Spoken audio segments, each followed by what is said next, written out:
Welcome to Light in the Shadow. I'm Dana Kenyon, and it's my aim to encourage, support, and equip women to live life under the shadow of God's wing. On this channel, I'll be bringing you videos of women who are doing just that. I hope their stories will help you find your path in His kingdom.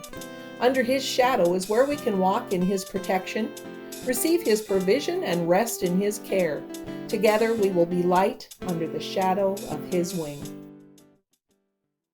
This friend of Jake's shows up at the hospital, Yep. and when they begin to scrub you with this metal brush, he volunteered to stay with you. Yeah, Gary asked, do you want me to stay? And of course, I was in such desperate, I didn't even really care who it was. I just wanted someone to hold my hand while I threw up and cried from pain. Gary stayed with me, and they cleaned me for 3 hours until finally Gary was the one that spoke up and said, can you stop? She can't take this anymore. And it's crazy to think someone who barely knew me. I mean, Gary he knew of me and had been around me and Jake, but didn't really know me, you know? Right. And, but yeah, he was the one that made him stop. And so they said, okay, we'll try again in the morning. And so at that point, good. Something to look forward I know, to. right? Yay! Can't wait. So at that point, then I finally got to call my parents. Okay. All right. And that was 3:30, 4 o'clock in the morning. Okay. And I call my parents and tell my mom I was in a motorcycle accident. It's pretty bad, and I need you. And you know, my mom, who we hadn't really had a relationship for a while now, was on the next flight to Dallas. Yeah, so without questions, she got on a plane and flew there, and she was there the next morning. So, yeah. That's who loves you. Yeah. That's who loves you. Yep. She had been praying for me every day for a long, long time. And even though your relationship wasn't great, yeah, and you weren't talking so much, she was still talking about you to God. And I didn't know this, and this is something that she's told me now, fast forward 6 years later, but she was really nervous to come to Dallas that day. And she felt a lot of anxiety. She was like, what if Katie talks about things I don't want to talk about? Like, she was really worried about having hard conversations with me when she got to Dallas, just because our relationship had been so kind of messed up. And she told me that she was taking a shower to get ready, and there was a song that came on, something about light the fire, and God told her, I lit the fire, don't worry, just go there, it'll keep burning. Wow. Isn't that crazy? And yeah. I never knew that until recently. She told me that, and I was like, wow, that's amazing. You know, that God was telling you, don't worry, the fire's been lit and we're gonna keep it burning, it'll keep going. And so I didn't even realize how much anxiety my mom was having just coming to Dallas, not only because I was in a wreck, but because just the whole situation, you know, she just didn't know what was going to happen and how I was going to react and things. So, but you know, when we saw each other, it's like all of a sudden we realized, oh my gosh, we wasted a lot of time. Yeah. You know? Yep. It was a big wake-up call, not even for me, but my whole family, you know? It changed all of us. All of you. Yeah. Well, there was another event that happened that same morning before your mom got there. Yep. And so Gary had gone home. Your mom wasn't there yet. It was at least daylight. Yep. The sun had just risen, so it was probably 6:37. I don't really know if I had been sleeping. I think I was more I would fall asleep and I would wake up. I was kind of in and out, and I was on heavy drugs. I mean, but there is an instance where I remember waking up and the sun was shining through the hospital's window, and it was covering my body. Of course, my body is damaged, bloody, asphalt in it. Raw. Yeah. And I remember the sun, I could feel it on my legs, and I looked out the window and the sun was shining so bright, and I remember hearing God's voice say, this wasn't your time. Are you ready to come to me now? And I finally said, okay, God, I'm listening. I'm sorry I haven't been listening, but I'm listening now. Yeah. And I just laid there with tears streaming down my face and the sun just touching my body, and I could feel God's presence for the first time. And it was life-changing. I will never forget that moment. Yeah. Ever. Yeah. Yeah. No, I hope not. No. It was a long time in coming, and it took a lot to come to that point. You know, we all have that point. Yeah. Where God says, okay, now. And when I look back, I think about all the times that God was screaming my name, screaming. Yes. And I kept saying, nope, don't hear you, you know, and can't do that. bad things would happen and bad things would happen, and I would continue to look the other way. And I just remember that day when God said that stuff to me, and I remember thinking, why does he even want to save me? I've rejected him for so long. Yeah. And then I truly saw like what his love is and how gracious he is and his mercy, because why would he save someone who rejected him for so long, you know? But there was no question. Yeah. There was no question. He wanted me to be here, you know? So, it's powerful. Yeah. Powerful. Yes. Yeah, he's awesome.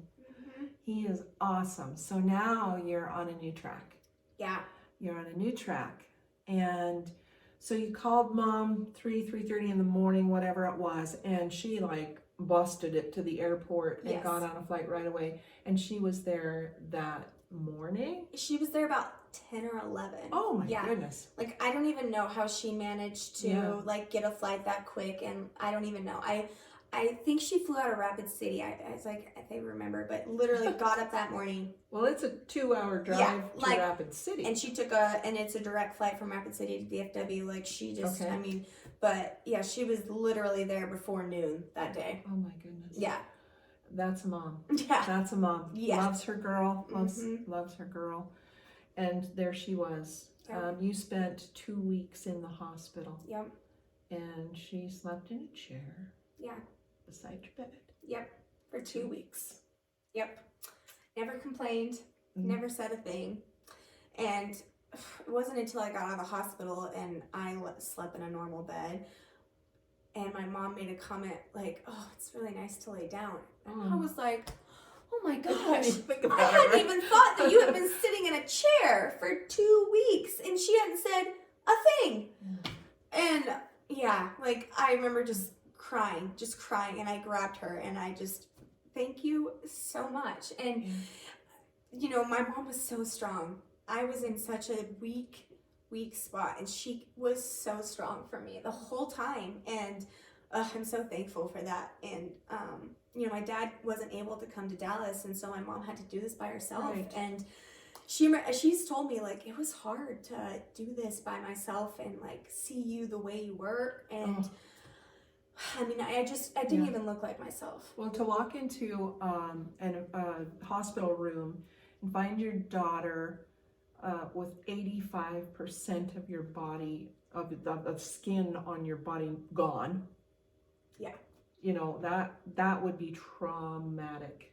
Yeah. I cannot even imagine. But she just was, well, I would have never known it, you know? She just was so strong. And I know God was giving her that strength, because I know deep down she was falling apart. Sure. And I think it just was so heavy, just with all the extra emotional trauma, the damage that had been done the last 7 years. Like, it just was heavy. And but she was strong. We never talked about the wreck or anything that day. Okay. She really kept my mind like in a positive place the whole time I was in the hospital. Okay. Yeah, just so thankful for her. Yeah. So thankful. Amen. Yeah. Yay for moms. That's right. Yeah. Okay. So you told me about a conversation that you had with a doctor who told you that oftentimes with these kind of traumatic injuries, that the mental and the emotional side of those things is often worse than the actual physical stuff. Now, the physical stuff was bad enough, Now, because you were telling me about xenograph. Yeah, it's xenograph. Xenograph. Yep. So he told me we're gonna have to do skin grafts because your skin is damaged, and there was no skin left for them to graft. And he's like, you don't have anywhere else on your body for us to graft your own skin, so we're gonna have to use pig skin. Okay. It's called a xenograph. Literally the only two places on my body that didn't have asphalt in them were the top of my thighs. That's it. Everything else had asphalt in it. And so he was like, we're gonna do a xenograph, and they literally take a square piece of pig skin and they put a stitch on each corner. That's it.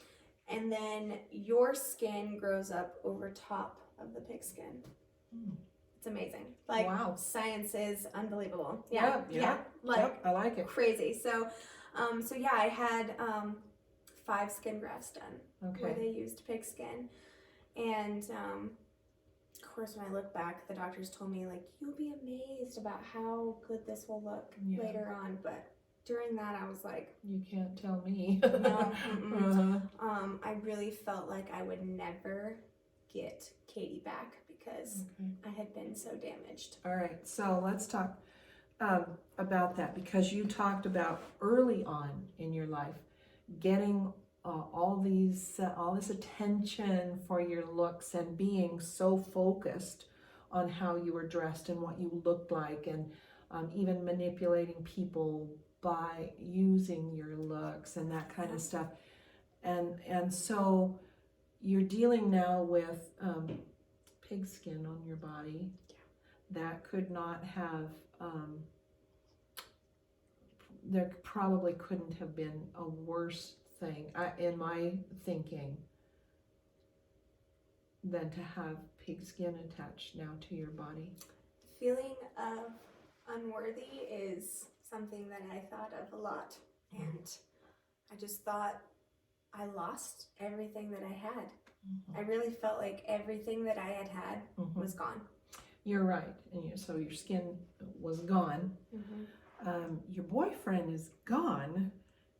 Not only is he gone, but he left you at the scene of this horrific accident. You could have died. This is how you're thinking about this. That this is what happened, and you feel like you were a piece of trash that was left on the side of the road. I mean, which is a terrible way to think, but that's how I felt. Heavy. Yeah, that's hard. So all of this emotional and mental stuff on top of the physical stuff. You're in the hospital for 2 weeks. Your mom did she stay at your apartment for a while? So when I got released from the hospital, we stayed at my aunt's house for a couple days so she could sleep in a bed. Nice. So we stayed there for a couple days, and then my mom offered to take me home. She said, let's go back to Wyoming. Come back, let's heal up. If you want to come back to Texas, you can. And me on that, I'm there to prove everyone wrong. I can do this by myself. I told my mom, no, I need to stay in Dallas. Still a little bit of that left. Yep, a little bit of pride left. I missed my house. I missed my dog. I missed my friends that were kind of nowhere to be found. But I don't know. I didn't want to just give up so quickly. Well, after all, you'd been there for how many years? From 18 to 25, so 7. 7 years. Yeah. That's a long time to live in a place, so you didn't want to just walk away. Yeah. But you stayed. I ended up staying, and little did I know, things were kind of going to get worse before they got better. And things kind of just crumbled. Me and Jake, of course, weren't talking after the wreck because I kind of didn't want anything to do with him. Sure. I was going through a lot of emotional trauma. I was not prepared for that. Did you get counseling during that time? No. And I kind of wish I would have. Sure. It might have been good for me. Yeah. I had vertigo really bad. Ugh. And I don't know if you've had that before, but the constant room spinning was, I couldn't drive. when I got out of the hospital, it probably wasn't until almost 3 months until I started going back to work and like being able to slowly get back into things. But I was just, I mean, really, I was healing, lots of healing. Not even not just the physical part, but the emotional part. Sure. Yeah. And I just kind of was in that turmoil of, I was never going to be the person that I was before. Okay. That was scary. You told me, you told me about a couple of things. So Jake, you, after 3 months, you did get back, you did meet up with Jake again. He wanted to tell me his side of the story. Okay. Because I had, people had kind of told me, well, Jake left you at the scene of the crash. He drove away. Like that was stuff people were telling me. Of course, when you're on morphine and in the hospital and have a major head trauma, you don't really think clearly. Like you're not able to really think for yourself. So when people planted those seeds, I kind of it morphed into its own story.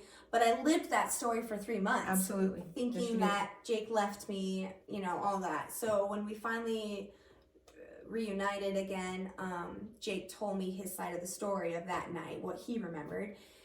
And he said, well, do you really think I drove away? And I'm like, yeah, I don't know what else to think. That's what everyone told me. Sure. And he said, come to the shop. I want to show you the bike. And so I went to his shop and he pulled back a big blue tarp and the bike was just in pieces. Like it wasn't a bike anymore. There was no way he drove that thing home. No. And at that point I realized how bad it really was. Oh, yeah. Like all of a sudden it was like, okay, this was way worse than I thought it was, because I thought he drove away. Yeah. So A, I realized how bad it was, and then B, I realized that there was no way Jake drove away on the bike. Like the bike was nothing. So at that point, I realized that, okay, Jake had a concussion, Jake was wasted, Jake wasn't thinking straight. Yeah, and that's another element to that whole thing, was that you were both drunk. Yes, yeah. And so at that point, he wanted us to try to fix things, and we kind of went on we were supposed to be in the wreck together for a reason. Like God did this for a reason. And so, we decided to get back together and to try to make it work. Okay. How long did that last? Probably another year or so. Oh, okay. And then he was cheating on me with a much older woman and kicked me out of the loft and said he wanted nothing to do with me. And so that feeling of abandonment was right back. Yeah. You told me about another life-changing incident with a beam of light. Yes. Yeah. It was I had just started driving again after the wreck, and I went to Target to get some things. And I remember getting back in my car. Now, mind you, my sunroof cover is closed, so like no light can get through it. And I was sitting there, and all of a sudden it was like, boom, this light, came through the window, like through the sunroof, and was like I was covered in light. And God said, Katie, your worth is not found in your body. Yes. Your worth is found in me. And all of a sudden, it was like a movie was going on in my head, and I replayed my entire life from 4th grade until now. And I saw all the dark stuff that I hid away, and all the things that I did, and all the things that I carried around as my title and my identity, my worth. Yeah. I saw all of it. And when it queued up to the most, to right now, when I was sitting there, God said, you are washed clean. You are brand new. And those titles are not yours. And I remember sitting there, and it was like 500 pounds had been lifted off of me. And I just sat there and sobbed and cried. And in this light that was covering me, where I felt brand new, and I felt new even though I wasn't, And I called my mom, and I cried and I cried, and I apologized for everything. Yeah. And I just kept saying, I'm so sorry for what I had done to our family, and what I had put her through. And it's for the first time my mom sighed a breath of relief, because it's like her Katie was back. Yeah. You know? And yeah, and it was for the first time right then I realized like it didn't matter what I looked like. Yeah. God didn't love that part about me. Right. He loves this part. Loves you. And I had been ignoring that part since I was a 4th grader. Mm-hmm. And I was 25 now. Okay. So it was a lot. It's a lot of weight. Yeah. A lot of weight lifted. Lifted off. Yeah. Okay, you broke up with Jake again. Yep. And ended up coming back to Gillette. Why? Yeah. That had to have been traumatic in itself, just moving, because there's still the picture. Mm-hmm. Well, and you know, when I was in Texas and all this stuff was happening, like with Jake, and when we broke up and all of that was really messy, I felt God saying, I don't want you here anymore. I want you to go back home. I have a plan for you back home. Okay. And I kind of was like, are you sure, God? Because the Katie that everyone remembers back home is not the good Katie. Yeah. You know, and I had done a lot of self-growth and work since the wreck. So I stayed in Texas probably another 1.5 years before I moved home. Okay. So, but yeah, I had done a lot of soul searching. I had found a church. I was back to like being with God, and I was really working on it. And it was scary to think about coming back here. Yes. Where I might still have those titles and those identities that I had given myself 8 years ago, you know? So you got home and found out? It didn't really matter, you know? Like, I had grown up. Yeah. Gillette had grown up. It was kind of old news. Yeah. Like, now, don't get me wrong. Were there times that the photo got brought up around groups of people? But then I realized, like, I don't have to be around those people. You know, like, right? It's kind of that high school feeling where you think, like, oh, well, I want to go to the party, but then you get there and you're like, why? I don't want to, like, I don't want to hang out with these people. You know, so I realized, like, oh, I'm adult and I don't have to be around these type of people that aren't going to build me up and be supportive. Like, I don't have to. So, so yeah, there were points where I was kind of like, but ultimately I came home and God just opened doors left and right, and I wasn't even having to work very hard, you know, and opportunities were getting laid in my lap, and I was getting to be around my family. Yes, and how was that? Oh, that was the best thing. Like, I had realized how much I had taken my family for granted for so many years, you know, so it felt so good to come home. And we talked a little bit about forgiveness, you know, and some of the rough conversations that you had to have, and just the forgiveness that you felt and that you gave. Yep. And how freeing that must have been. It really was, and a lot of it was between family members.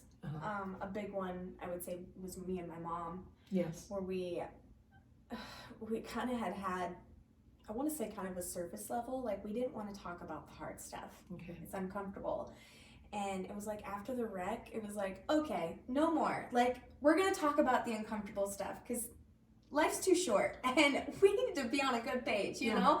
Yep. And so, I actually, you know, like I told you, I apologized to my mom, and my mom ended up apologizing to me. Like, I'm sorry that I kind of not turned her back, but she was so confused, and it was hurtful, and there's just a lot of emotions involved in it. And, you know, so the fact that we could give forgiveness and be on, like, just grow stronger is unreal. And now me and my mom have the best relationship ever, you know? Awesome. And it's so cool because growing up, it was not that way, you know? And, so just that part was freeing for sure. I'll bet. Yeah.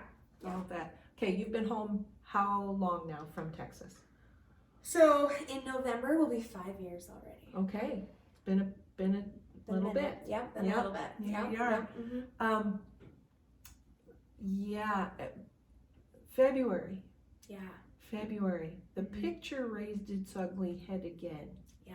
After being not anything for almost 13 years. Okay. And so how did that work? My sister-in-law reached out to me. It was a Sunday, and it was crazy because That Saturday, I had gone to a conference. Katie had put on a word conference, and God had put on my heart the word brave for 2021. Okay. I didn't know really why.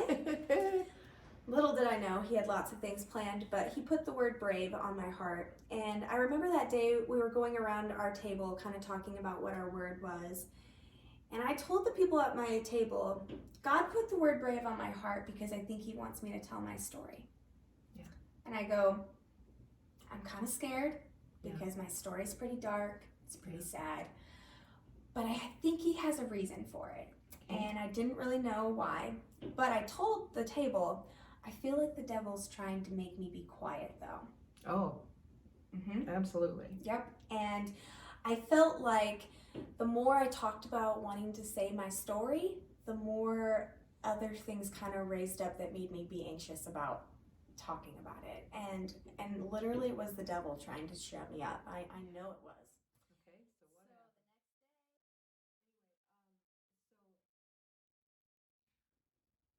Okay, so following the word event that you had gone to, then what?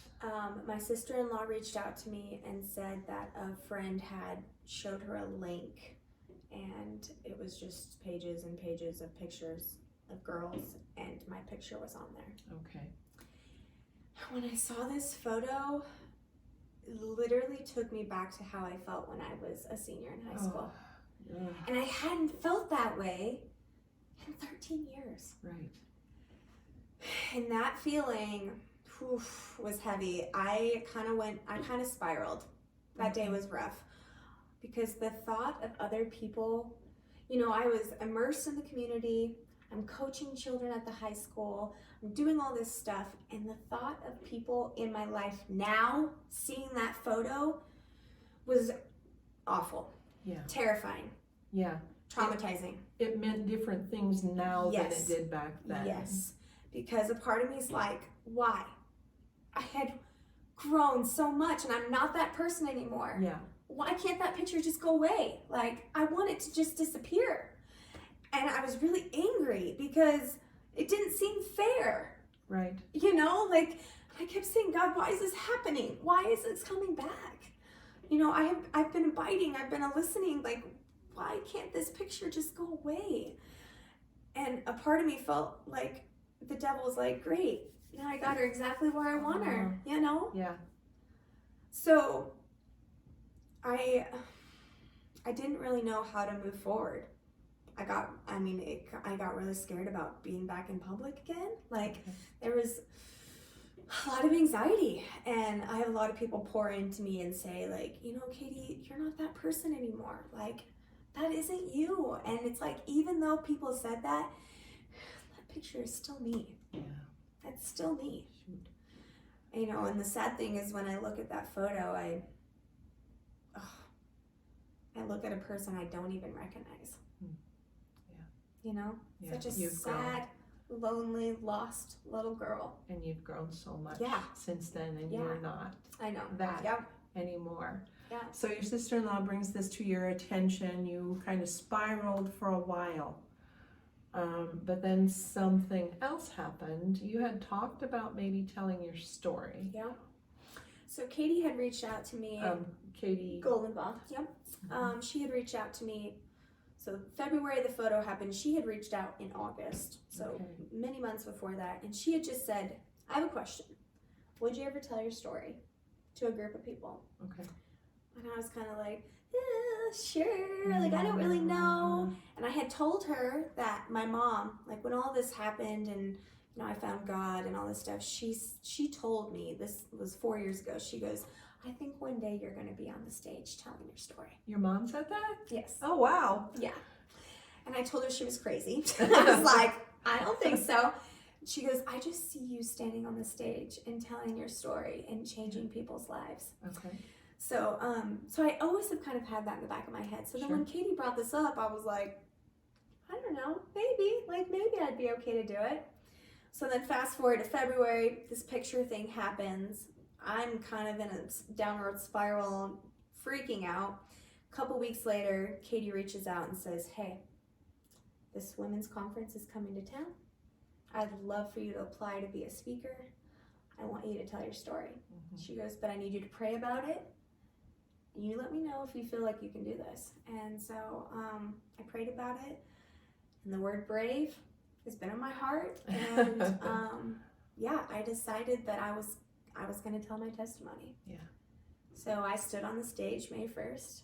Yes, and I told a room full of strangers my story. Yes, very bravely. I was blown away by the way that you were able to, in 1/2 hour,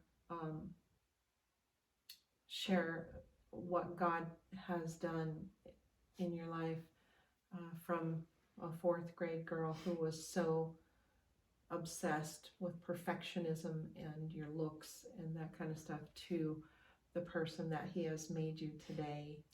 And you're beautiful. Oh, thank You're you. beautiful. Thank you. Very beautiful, and inside and out, not just your physical appearance, which you're still beautiful. Yeah. So, how did telling your story change you? I never thought that standing up and telling my story would give me the freedom that it did.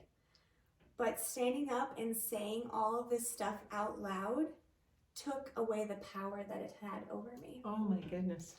And the picture and all that stuff has no power anymore. That's great. And honestly, if someone saw that photo, I would say, yeah, you know what, that happened to me, but that's not me anymore. Yeah. And I had no idea that that's what God had planned in me telling my story.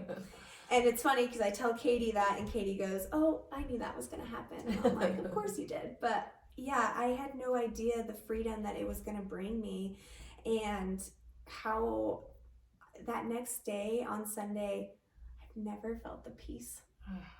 The peace of, you are perfect. You just laid out your whole ugly in front of everybody, and now you're just at perfect peace. Yeah, and God was like, you abided, you listened, and now I'll take care of everything else. And He did. And I just have never felt the Okay, so now what? Is there calling on your life? How is God going to use this now going forward? You know, it's funny, after the conference, I had people come up to me and say, this is just the beginning. You know that, right? And I'm like, yeah, I think you're right. I think He's got things planned for me. So I helped at a girls' camp last summer called Defined, which is out of Ascend's Freedom Fitness. And it was a week camp, and it was all about young adolescent girls. I think it was 12 through 18. All about finding your identity in Christ, which, hello, I'm a perfect example of that. Last year during this, I volunteered, did some side crafts and things like that. I was a group leader, type of things, but one of the lessons was on forgiveness.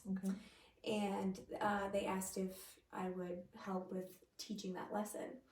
And so that day we had taken the girls to the Bighorns and went on a hike, and then we came back to the gym and we had a campfire in the back, and I told the girls, I had a backpack on, and I told the girls how not giving forgiveness to yourself or other people can feel like you're carrying a backpack of rocks around. So one at a time, I started to put these rocks in my backpack, and one of the rocks I said was, I never forgave myself for sending a naked picture of myself, and I put a rock in. And so I filled this backpack with rocks, and then I told the girls, like, after a while, I couldn't even pick it up, and I'm like, this is how life is. If you walk around not giving forgiveness to yourself or others. And so we had all the girls take a piece of paper and write on the piece of paper either things they need to forgive themselves about or forgive others for, and then throw it into the fire and let it go. And wow, emotional.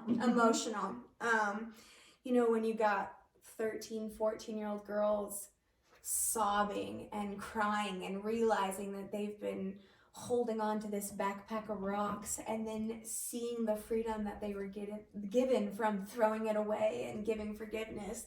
It was amazing. It was really cool. So I did that last summer, and this week I actually got a call from Tara, who runs the camp, and she said God's been asking her to hand this over, and she would actually like me to be the program director for Defined. Yeah.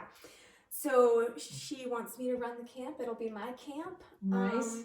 And it's so amazing, and I think that my story is what young girls need to hear. Yes, it's amazing how God uses our stories, the things that we went through, that the yuck. Yeah, the stuff I wanted to hide, the dark things. Yes. Like, I would have never thought that saying that out loud, claiming the victories, would give someone else the hope of that. Because it's not for us, it's for somebody else. Yeah. Yes. And I would have never ever thought that my story not only would give me freedom, but give someone else the hope of having that freedom as well. Yeah. And I'm so excited to be a part of the girls' camp and be with these girls and tell them my story and be a role model in the sense of, you can be where I'm at too, and it's okay for all the yucky stuff you went through. Like, that's not you. And so I would have never thought that I would be getting a call this week, and we're only 3 weeks out from the conference. And I've been in contact with you. I've been given this program, and like people said, I think it's just the beginning. Yeah, I think so too. You get to minister to women. You told me the other day when we were talking that now your new focus is on kingdom work. Yeah. Building the kingdom. Yep. I really feel God putting things on my heart that are going to build the kingdom.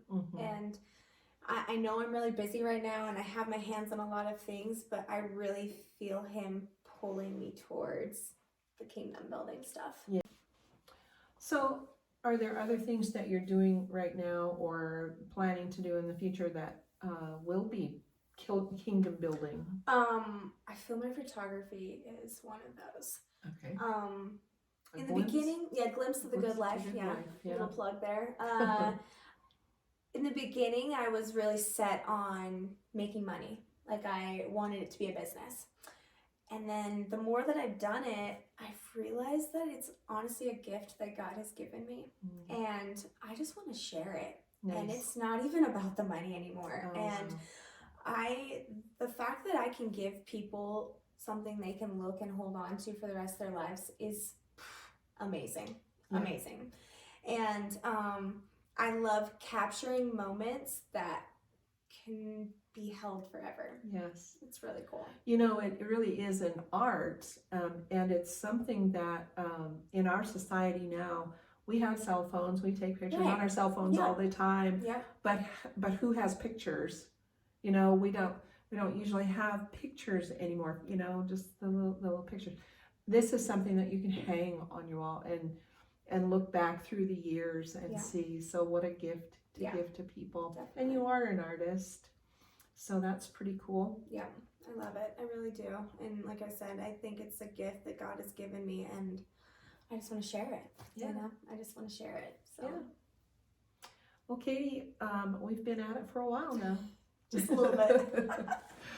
And I do thank you for your time so much. You have been such a blessing to me, just to get to know you and to hear your story, but mostly to hear the redemption of God in your life and to be able to share that with our listeners.